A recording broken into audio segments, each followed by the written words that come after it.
bagi kita semua. Amin, amin. Haleluya. Hari ini seluruh dunia memperingati di mana Tuhan kita yang kita sembah, yaitu Tuhan Yesus Kristus telah mati bagi kita semua.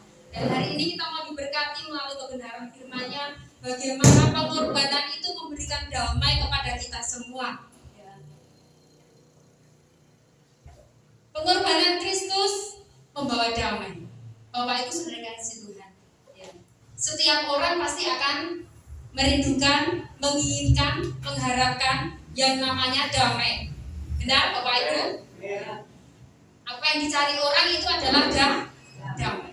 Kalau pujian dunia mengatakan apa yang dicari orang itu uang. Ya, ada pujian, ada lagu yang mengatakan seperti itu ya Bapak Ibu. Tahu? Apa yang dicari orang? Uang. Apa yang dicari orang? Pagi, siang, sore, malam, uang. Ya. Tetapi hari ini kita sebagai anak-anak Allah, biarlah pengorbanan Kristus itu membawa damai bagi kita semua. Next.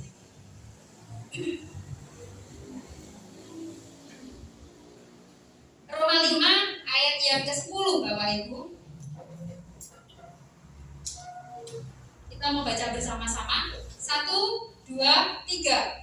Sebab jikalau kita ketika masih seteru diperdamaikan dengan Allah oleh kematian anaknya, lebih-lebih kita yang sekarang telah diperdamaikan pasti akan diselamatkan. Dan bukan hanya itu saja, kita malah bermegah dalam Allah oleh Yesus Kristus Tuhan kita, sebab oleh Dia kita telah menerima pendamaian itu. Next. Bapak Ibu saudara dikasih Tuhan, kedamaian merupakan kebutuhan tertinggi dari jiwa manusia, sehingga kebutuhan ini mendorong manusia untuk mengusahakannya. Ya. Ada yang namanya kedamaian di dalam ekonomi. Orang akan berusaha bekerja dengan keras, orang akan berusaha dengan giat bekerja, bahkan siang, malam, lembur, ya, hanya untuk apa? Kedamaian di dalam ekonominya. Ya. Nah, kedamaian ini merupakan kebutuhan tertinggi dari jiwa manusia.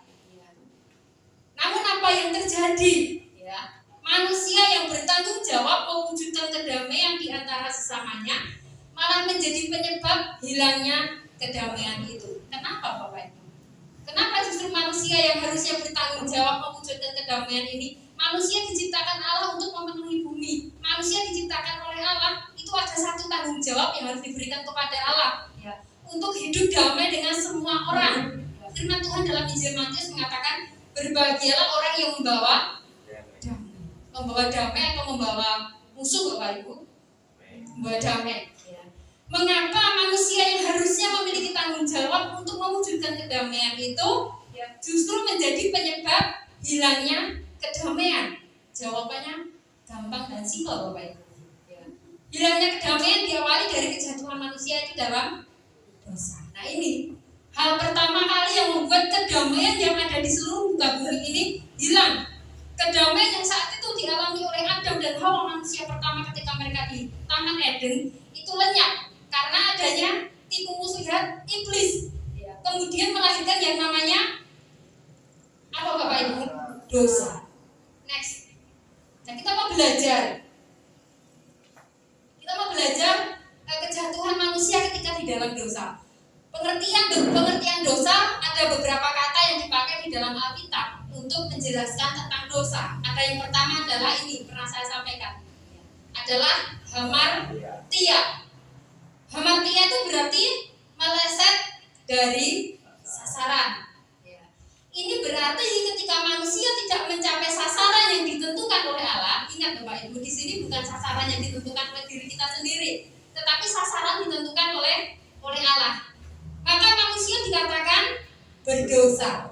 Dengan kata lain, dosa merupakan ketidakmampuan untuk mentaati perintah yang diberikan oleh Allah. Kalau Bapak Ibu bisa baca ayatnya, terdapat dalam 1 Yakobus 5 Yakobus 1 ayat yang ke-15.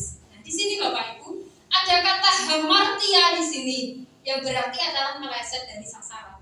Berarti kalau Bapak Ibu itu berjalan berjalannya tidak di jalan Tuhan, berjalannya tidak di jalan yang ditentukan oleh firman Tuhan, itu berarti keluar dari jalur, berarti meleset dari sasarannya Allah, itu membuat atau menjadikan kita berdosa.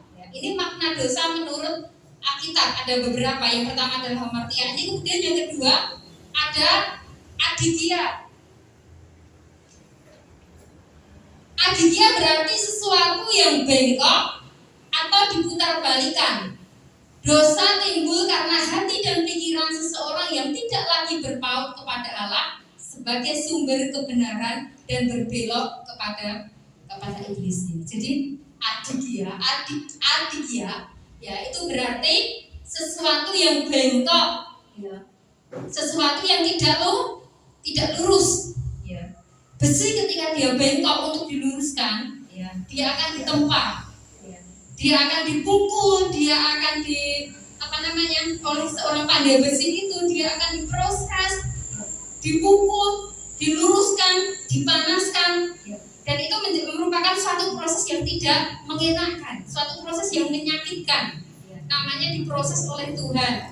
Seringkali saya menyampaikan bahwa proses itu dalam bahasa asli itu syahta, bahasa Latin itu syahta, artinya adalah dicangkok, diiris, mengeluarkan getah dan merasakan sakit. Ya. Jadi arti daripada dosa yang lain adalah ada arti adikia. Kemudian juga ada arti ini, anomos, yang berarti bahwa kedurhakaan, ya, atau usaha manusia atau usaha yang sengaja untuk melawan kebenaran. Istilah ini juga berarti pelanggaran terhadap hukum di dalam arti yang luas. Kalau Bapak Ibu bisa baca dalam 1 Timotius 1 ayat yang ke-9 sampai dengan yang 10, ya, di situ ada firman Tuhan yang mengatakan, coba kita baca saja Bapak Ibu. Silakan salah satu untuk membuka 1 Timotius 1 ayat yang ke-9 sampai dengan ayat yang ke-10.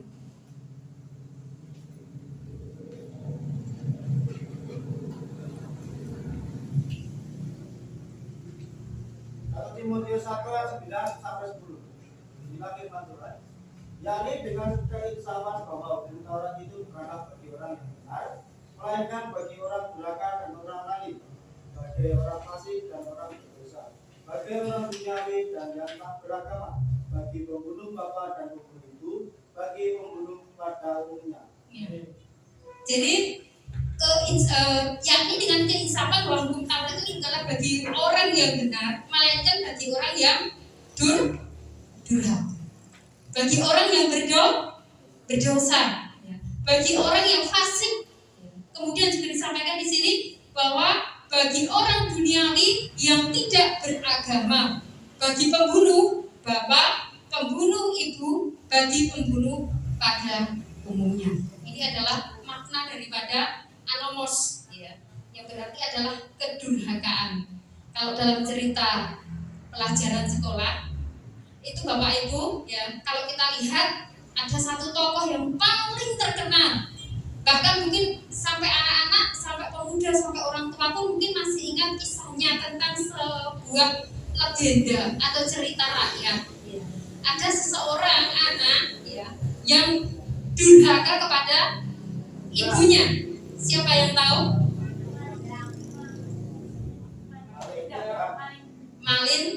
Malin Kundang. Bagaimana kisahnya Malin Kundang? Ada yang tahu? Bisa diceritakan sedikit? Renata tahu nggak kisah Malin Kundang? Tahu? Ceritanya bagaimana? Fanya mungkin yang tahu. Kisah Malin Kundang. Ada yang bisa menceritakan di sini pelajaran sedikit sekolah di Alkitab? Siapa? Mas Wahyu, ya, Mas Wahyu kan pakarnya bahasa Indonesia. Gimana kisahnya Malin Kundang? Tadinya hidupnya susah, terus merantau ke kota, menjadi orang sukses, terus tidak mau dari orang tuanya itu. Tepuk tangan nanti. Anak-anak yang masih muda nggak tahu loh. Padahal beliau ini sudah ibu-ibu, ya, sekolahnya sudah beberapa tahun yang lalu, ya. Kisah Malin Kundang merupakan satu kisah yang mungkin melekat dalam ingatan kita semua, ya. Bagaimana kisah seorang Malin Kundang dia tadinya hidupnya di desa bersama dengan seorang ibunya, seorang janda miskin seperti itu. Kemudian dia merantau ke kota, kemudian dia bekerja. Setelah dia sukses, setelah dia kaya, dia lupa kepada ibunya.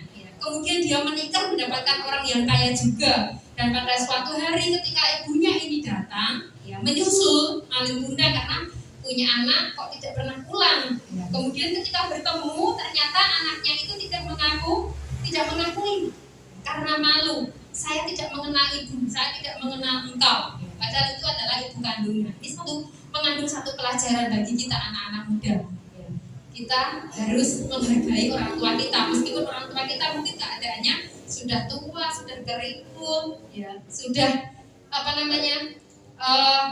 mungkin kita malu.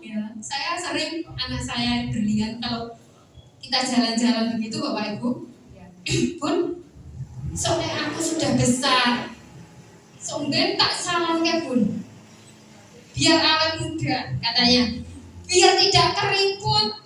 Nanti saya ajak ke mall, mau beli apa silakan. Emang kamu nanti tidak malu dong kalau ibu sudah tua, kan nanti udah kulitnya sudah keriput, penglihatannya sudah tidak kelihatan, sudah tidak jelas, kemudian juga jalannya mungkin sudah sudah seperti itu.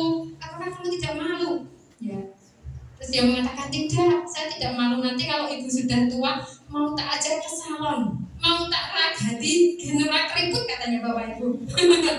Di zaman sekarang kalau ada uang Bapak Ibu kecantikan itu bisa dibuat, benar ya?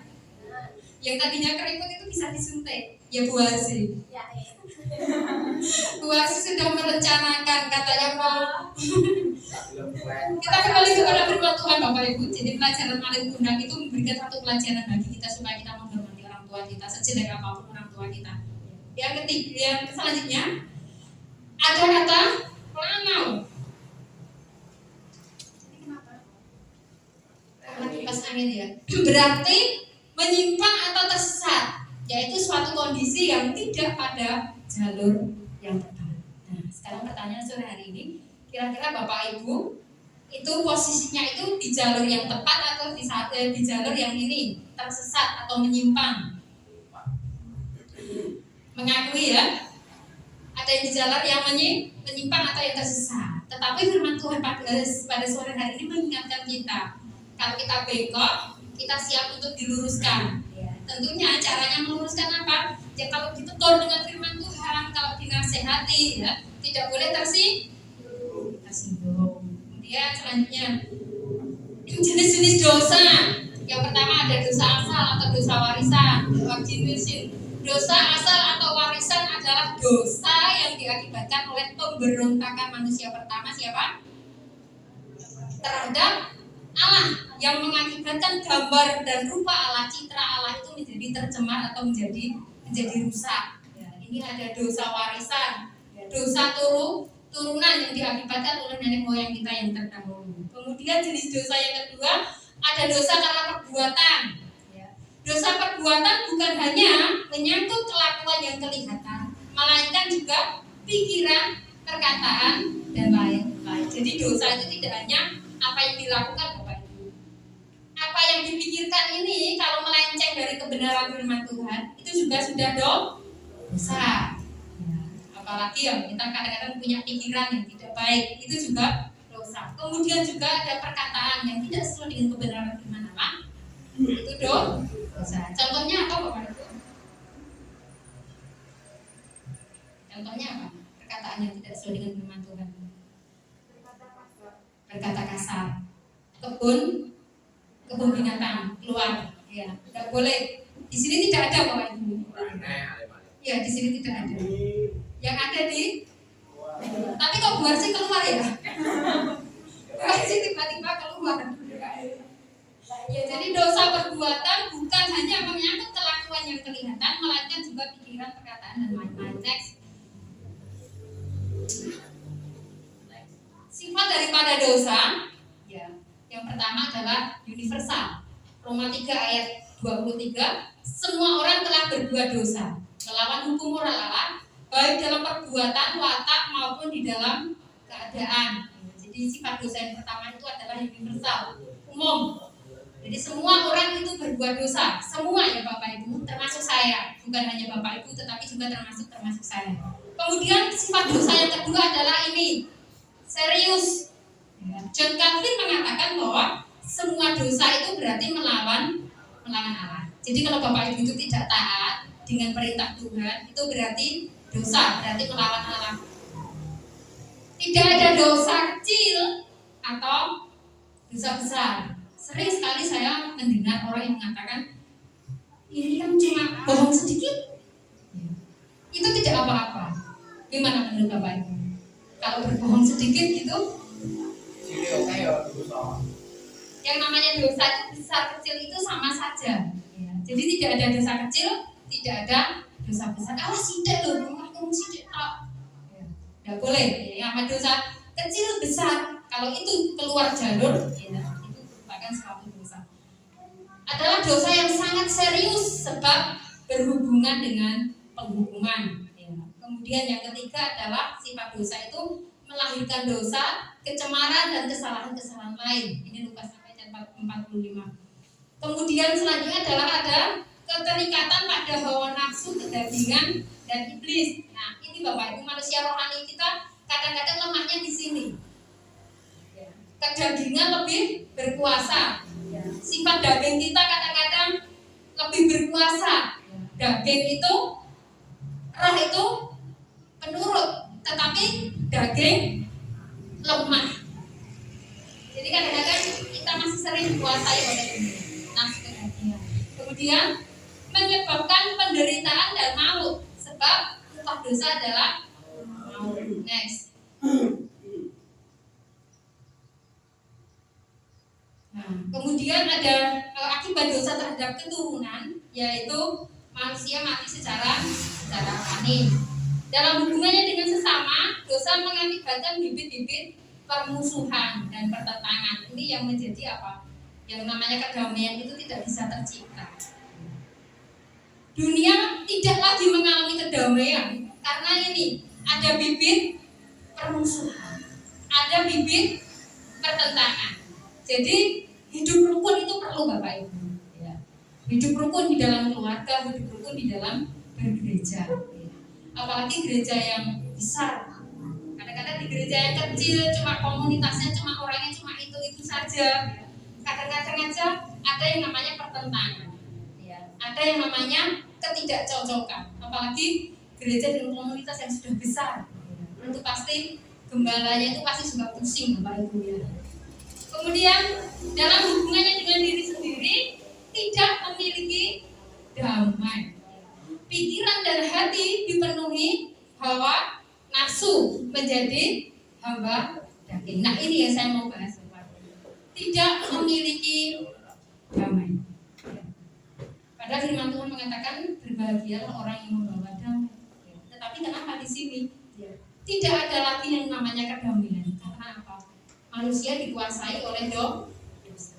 Itulah sebabnya hari ini seluruh dunia memperingati akan kematian dan pengorbanan Yesus Kristus Tuhan yang telah menjadi pendamai, menjadi perantara antara kita dengan Bapa yang di surga, sehingga hubungan manusia yang tadinya itu putus, yang tadinya itu jauh, yang tadinya itu terpisah, itu menjadi connect kembali, menjadi terhubung kembali.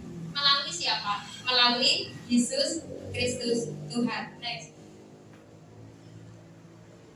Apa yang dapat dipahami dari kuasa pengorbanan Yesus dan hubungannya dengan peran kita sebagai alat pendamaian? Bapak Ibu sudah kasih Tuhan. Allah ingin supaya kita itu menjadi alat pendamai bagi semua orang. Ketika kita sudah diperdamaikan Allah, tugas kita adalah apa? Kita juga harus menjadi perantara damai itu. Pengorbanan Yesus adalah anugerah Allah yang memperdamaikan kita dengan dirinya. Kemudian anugerah Allah inilah yang kemudian meneguhkan kita untuk berdamai dengan Allah. Yang pertama Bapak Ibu, supaya kita bisa menikmati damai yang daripada Allah melalui kuasa pengorbanannya. Yang pertama kita harus berdamai dengan Allah. Itu yang terpenting dan yang terutama. Berdamai dengan apa? Apakah ada orang yang tidak berdamai dengan Allah? Banyak. Akhir-akhir ini banyak orang yang menentang ajaran agama Bapak Ibu. Bahkan satu negara yang terbesar kekristenannya ya, itu merosot, dari survei itu membuktikan kemerosotan iman mereka itu berbalik. Bahkan tinggal berapa persen saja mereka yang masih mempercayai Tuhan Allah. Mereka itu tidak mempercayai namanya kehidupan setelah kematian. Katanya kalau sudah mati ya sudah, tidak ada lagi kehidupan di sana. Kemudian mereka juga mulai tidak mempercayai Tuhan. Nah, ini satu ajaran yang menyesatkan dan muncul ketika mulai masuk ke dalam akhir zaman. Ya, jadi kita harus berhati-hati Bapak Ibu. Ya, untuk kadang-kadang kita sering mendengarkan khotbah di YouTube, kita sering mendengarkan khotbah dari orang-orang mungkin aliran yang tidak kita kenal. Ya, itu kita perlu waspada. Apakah ajaran mereka itu benar-benar ajaran yang alkitabiah atau ajaran mereka adalah ajaran yang sesat? Ya, jadi yang pertama adalah berdamai dengan Allah. Sudahkah Bapak Ibu semua berdamai dengan Allah? Melalui pengorbanan Yesus kita berdamaikan dengan Allah. Setelah berdamai dengan Allah, berdamai dengan diri sendiri. Ini yang susah Bapak. Berdamai dengan diri sendiri. Kita harus bisa mengedepankan kehendak Allah. Kemudian kita harus bisa menomorduakan kehendak kita. Ini yang susah, sulit untuk dilakukan. Kelihatannya saja gampang, berdamai dengan sendiri gampang, tapi prakteknya harus setiap hari. Kemarin firman Tuhan mengatakan bahwa ketika kita ditebus oleh Tuhan, setiap hari hidup kita itu adalah perjuangan. Berjuang untuk apa? Berjuang untuk melawan kehendak setan, berjuang untuk melawan keinginan diri sendiri ini, ya, untuk lebih mengutamakan Tuhan di dalam hidup kita. Setelah kita berdamai dengan Allah, kita bisa berdamai dengan diri kita sendiri, ada damai sejahtera. Kemudian kita juga bisa berdamai dengan sesama. Banyak sekali orang Kristen yang mereka tidak memiliki damai karena apa? Hidup mereka itu tidak rukun. Dengan keluarga cekcok, kemudian dengan tetangga tidak rukun. Saya percaya jemaat waktu semua rukun. Amin, Bapak Ibu. Dengan tetangga rukun, amin. Dengan saudara rukun, amin. Ya, dengan keluarga rukun. Jadi mari melalui kuasa pengorbanan Yesus, ya, kita telah dianugerahkan ini. Kita diperdamaikan dengan Allah. Kalau kira-kira Kristus tidak lahir ke dunia, kemudian tidak mati di atas kayu salib, kira-kira ada damai enggak Bapak Ibu? Tidak ada. Semua orang tidak punya aturan.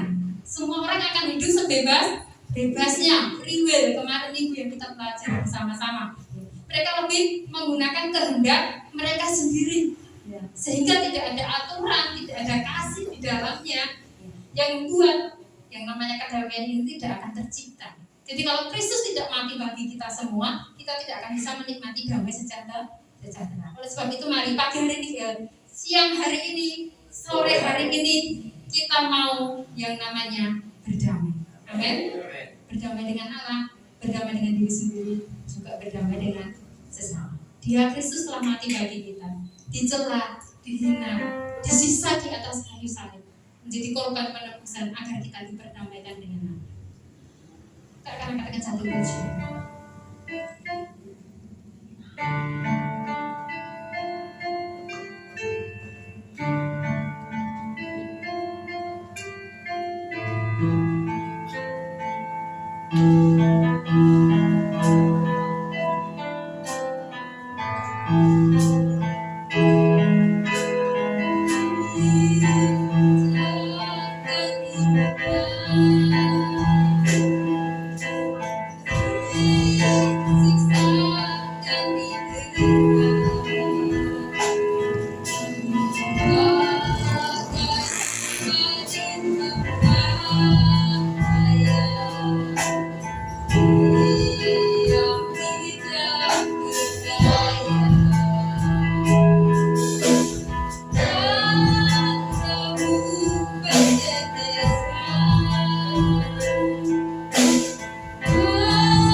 disiksa dan disiksa dan didera,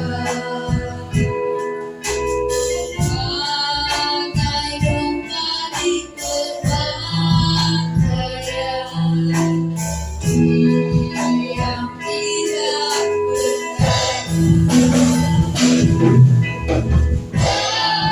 Rabu bertetesan, membuat sedih wajah duri-duri orang bujana, duri-duri orang bujana, menembus kepala.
Dia yang disiksa bagai domba di pembantaian, yang tidak berdaya, darahnya yang bertetesan di wajahnya menjadi bukti bahwa Allah begitu mengasihi Bapak Ibu Saudara. Duri-duri orang bujana, menembus kepala.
Dijadikan yang bersalah karena dia begitu mengasihi kita semua.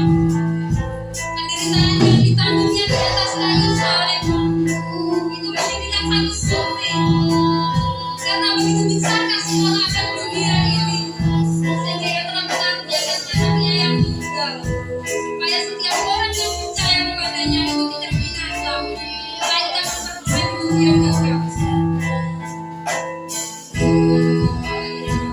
Terima kasih.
Terima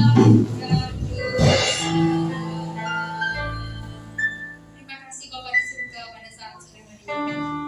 Kami mengucap syukur buat setiap karya pengorbanan-Mu dalam hidup kami.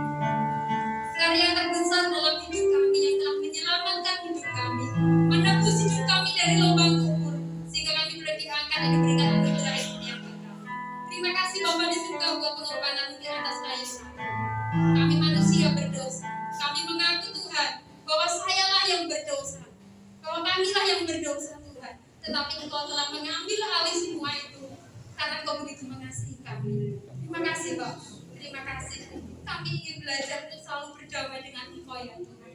Kami ingin belajar untuk kami boleh berdamai dengan diri kami sendiri, dan kami mau berdamai dengan sesama kami Tuhan. Mari Bapak, biarlah melalui korban-Mu di atas kayu salib itu boleh memberikan kami suatu kedamaian yang abadi, kedamaian yang akan terus kami rasakan dalam hidup kami Tuhan, sampai Engkau datang yang kedua kali. Terima kasih Bapa di surga buat korban di atas kayu salib. Pada saat sore hari ini kami mengucap syukur Tuhan, karena Engkau begitu baik bagi kami. Engkau tidak menginginkan kami tinggal satu, tetapi Engkau ingin kami semua memperoleh hidup yang kekal. Terima kasih Bapa di surga. Meskipun firman-Mu telah selesai diberitakan, tetapi biarlah firman itu akan terus menjadi rema yang senantiasa menghidupi setiap iman kami Tuhan, sehingga kehidupan kami akan semakin sempurna seperti itu. Terima kasih Bapak, terima kasih. Bila berkat nama Yesus kami boleh berdoa dan kami mengucap syukur buat firman-Mu pada sore hari ini. Haleluya. Amin. Puji Tuhan Bapak Ibu, kita masih akan ada acara perjamuan kudus ya. Jadi kita nanti sudah berdoa, kita sudah berdamai dengan Tuhan, kita dengan diri kita sendiri, kita sudah berdoa, berdamaikan dengan Tuhan ya. Mungkin untuk kita memberikan kita melepaskan pengampunan sehingga pada saat sore hari ini kita boleh dilayakan untuk menerima perjamuan kudus. Mari kita akan masuk dalam saat itu sekali lagi sebelum kita terima perjamuan, kita akan menyerahkan perjamuan kudus ini kepada Tuhan. Bapak, kami bersyukur kepadamu. Sebentar kami akan menerima perjamuan kudus Tuhan, melambangkan bahwa darah dan tubuh Engkau sudah tercabut di atas kayu salib menjadi korban penebusan bagi kami semua. Biarlah kami terus di dalam Engkau dan Engkau di dalam kami Tuhan, dan tidak ada satu orang pun yang dapat memisahkan kami dari kasih-Mu Tuhan. Terima kasih Bapak, berkati seluruh jemaat yang akan menerima perjamuan, Bapak-Bapak yang akan melayani perjamuan pada sore hari ini. Engkau memberkati setiap kami sehingga perjamuan kudus pada sore hari ini boleh menjadi perjamuan yang berkenan di hadapan Tuhan. Terima kasih Bapak, berkat nama Yesus kami berdoa dan kami siap untuk melakukan perjamuan kudus. Haleluya, amin. Tugas kami serahkan, silakan mempersilakan Tuhan juga. Kita akan pujian bukan dengan barang panah Tuhan, bagus Tuhan.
Sebelum kita makan roti dan anggur ini, kita akan bersama-sama mendengarkan kebenaran firman Tuhan yang menjadi dasar untuk kita boleh melakukan perjamuan kudus pada sore hari ini.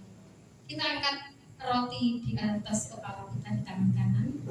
Saya akan bacakan kebenaran firman Tuhan. Sebab apa yang telah kuteruskan kepadamu telah aku terima dari Tuhan, yaitu bahwa Tuhan Yesus pada malam waktu ia diserahkan mengambil roti, dan sesudah itu ia mengucap syukur atasnya. Ia memecah-mecahkannya dan berkata, inilah tubuhku yang diserahkan bagi kamu. Perbuatlah ini menjadi peringatan akan aku. Di dalam nama Tuhan Yesus Kristus.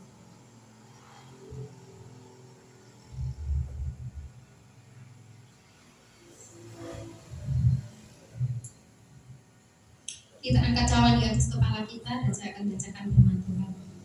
Demikian juga ia mengambil cawan. Sesudah cawan lalu berkata, cawan ini adalah perjanjian baru yang dimeteraikan oleh darahku. Perbuatlah ini setiap kali kamu meminumnya menjadi peringatan akan aku. Sebab setiap kali kamu makan roti ini dan minum cawan ini, kamu memberitakan kematian Tuhan sampai ia datang. Di dalam nama Tuhan Yesus Kristus.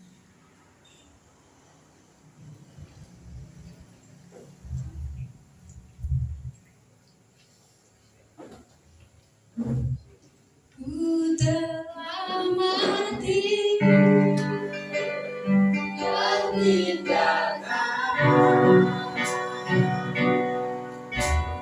cara hidupku yang lama.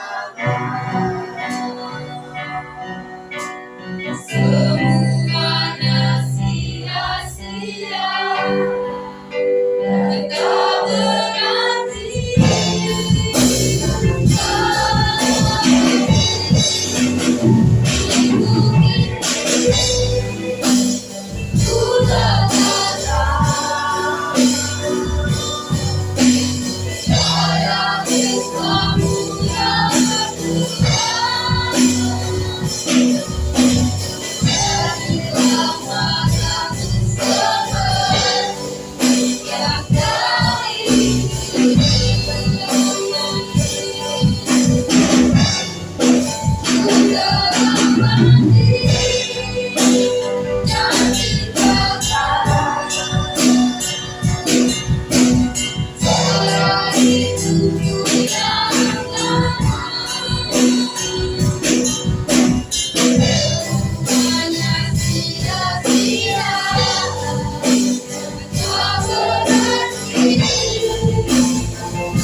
Menjadi pengikat antara engkau dan kami. Terima kasih Bapak di surga, terima kasih. Berkati seluruh jemaat yang hadir yang sudah menerima perjamuan kudus pada sore hari ini. Mereka semuanya diberkati oleh Tuhan.